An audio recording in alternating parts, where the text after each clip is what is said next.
Tenabinonio Sobandeko. C'est moi, votre sœur Kaneter, moi, Coco, l'enfant des ancêtres, l'enfant des divinités de Kama. Je reviens aujourd'hui avec vous pour un sujet très intéressant. Aujourd'hui, je vais parler des esprits guides.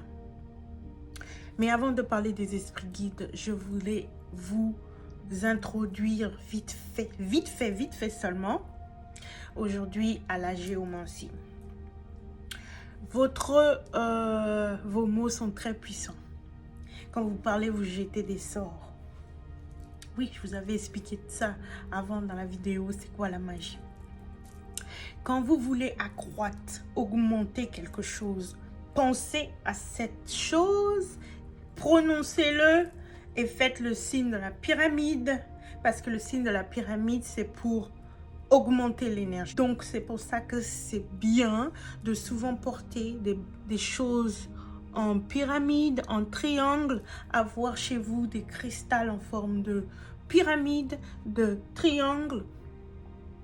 Comme ça, vous augmentez l'énergie que vous voulez. Par exemple, moi, j'appelle la prospérité, j'appelle l'abondance, j'appelle la paix et l'harmonie. Il faut faire souvent ce signe. C'est la géomancie, la science sacrée des symboles et de la géométrie.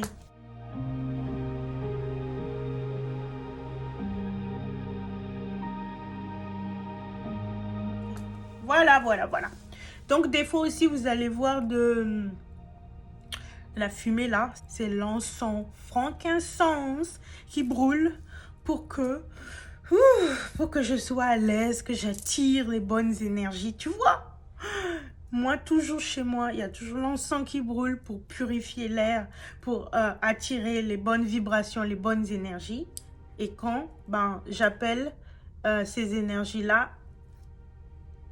augmenter, maximiser ces esprits, ces vibrations. All right.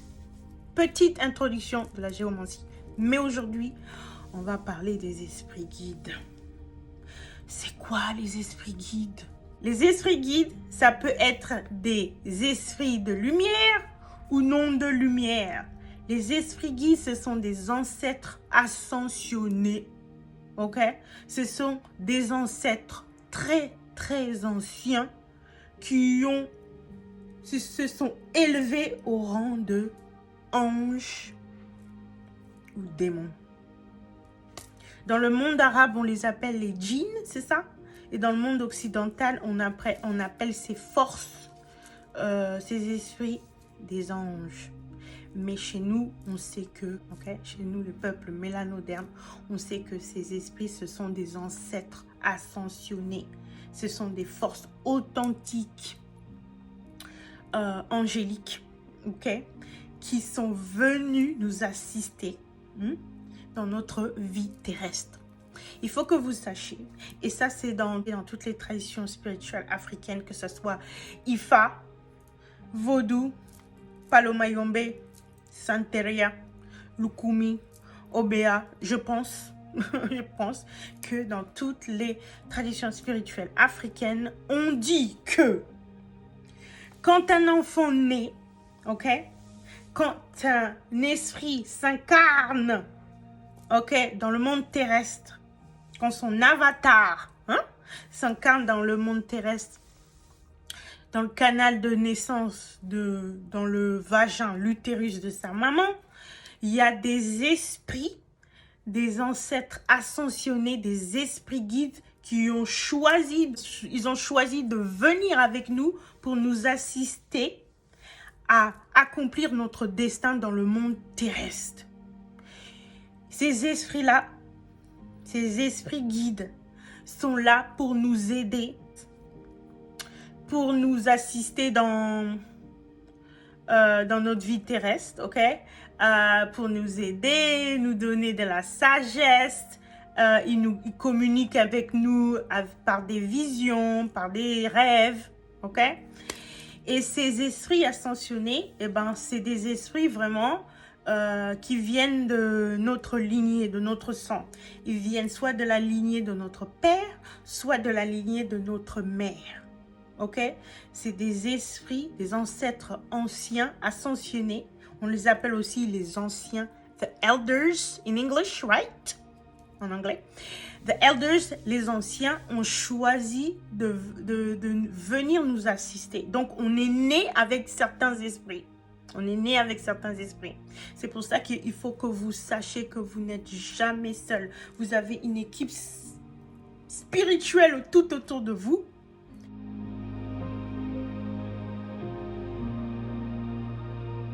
Il y a vos ancêtres plus récents. Il y a vos esprits guides. Il y a votre haute conscience. Dans l'Ifa Orisha, on appelle ça Ori. Ok, il faut aussi avoir un hôtel.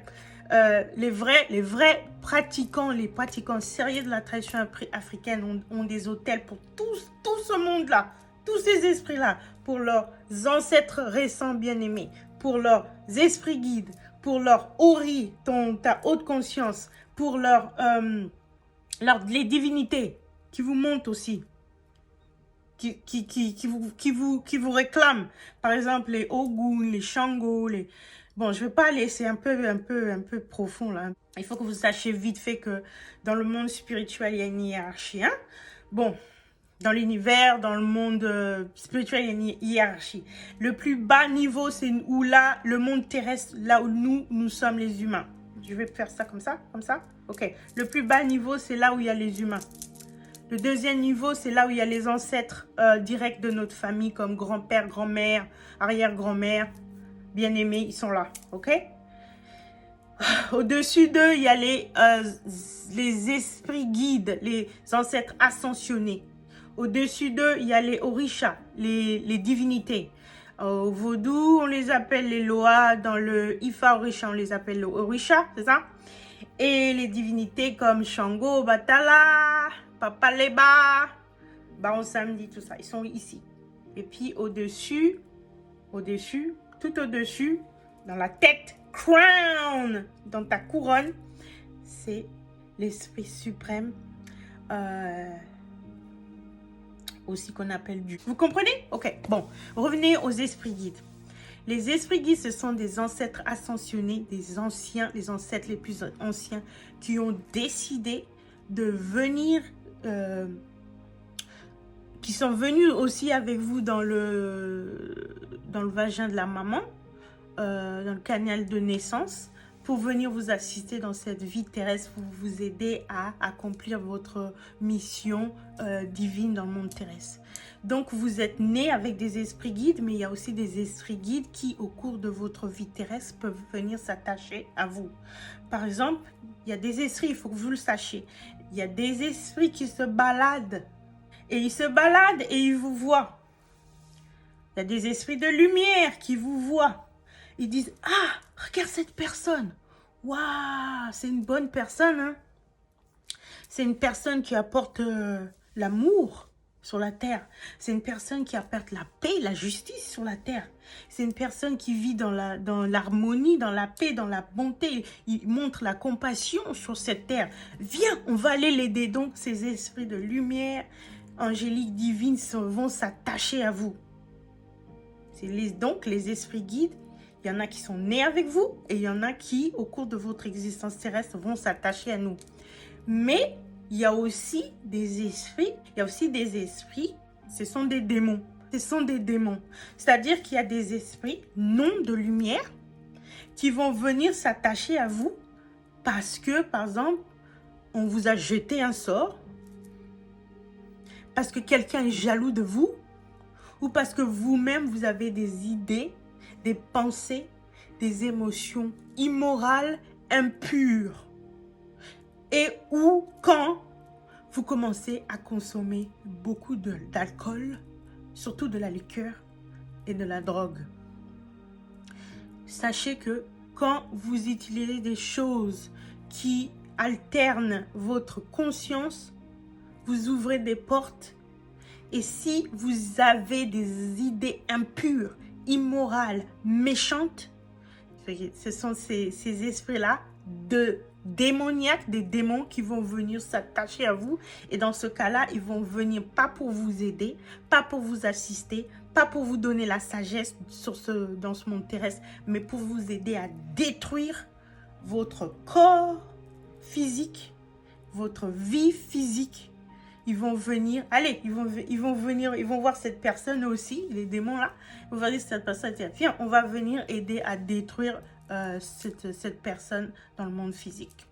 Donc, c'est très important pour tous les pratiquants de la spiritualité de savoir c'est qui sont les esprits guides avec qui ils sont nés, qui sont les esprits guides qui se sont attachés à eux, qui sont et s'il y a des démons, mais tous les gens très spirituels, ok, qui sont dans la mahat, c'est-à-dire qui sont en alignement avec la karma, ok, qui sont toujours dans la bonne voie, la direction de l'univers qui est toujours juste, ok, parce qu'il y a toujours des conséquences si tu dérives.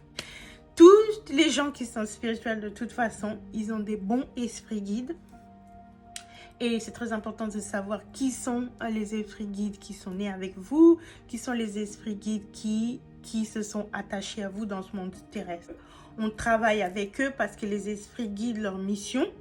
Ils se sont portés volontaires, ces anciens qui proviennent de notre lignée, de notre sang, soit de la lignée du papa, soit de la lignée de la maman, de notre maman ou de notre papa. Ils se sont portés volontaires, pas pour avoir un corps physique, mais pour rester dans leur forme éthérique, mais venir toujours être là présent et nous assister dans notre voyage dans le monde physique. Et ils vont nous assister, ils vont nous aider, ils vont nous donner la sagesse, ils vont nous donner la force. C'est pour ça que nous, on fait appel à eux. On a un hôtel aussi dédié à eux. Et voilà. Les esprits guides, comment ils nous aident, comment ils nous contactent. Je vais finir avec ça. Comment les esprits guides nous contactent. Ils nous contactent souvent en rêve. Dans les rêves, ils nous contactent souvent dans les messages, par des messages qu'on appelle omens dans la nature. Tu vois un oiseau qui vole d'une manière assez particulière, tu entends un son, tu vois des choses dans la nature qui sont pas normales. Ça, c'est des signes, des omens de nos esprits guides qui communiquent avec nous. Ils nous contactent souvent, nos esprits guides, avec la synchronisation. La synchronisation, c'est-à-dire que les événements s'enchaînent les uns avec les autres.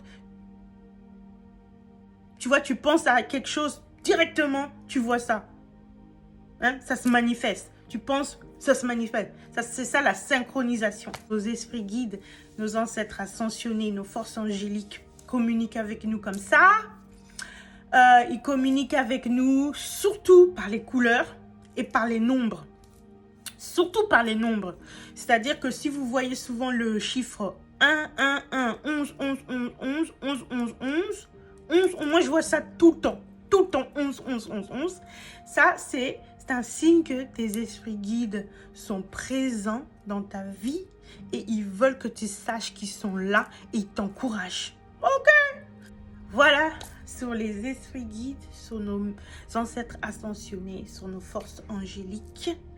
Et voilà, si vous aimez les infos que je partage, likez, inscrivez-vous et partagez mes vidéos, que le plus de gens ouvrent leurs esprits, au moins qu'ils sachent des notions de notre culture, qui est beaucoup pratiquée ici dans la diaspora aux États-Unis, au sud des États-Unis. Donc c'est quelque chose qui est beaucoup connu ici dans le sud des États-Unis. Je partage avec mes frères et sœurs de la France francophone, mes frères et sœurs francophones. Ok. Voilà pour aujourd'hui. Ingeta Haché Aïbobo.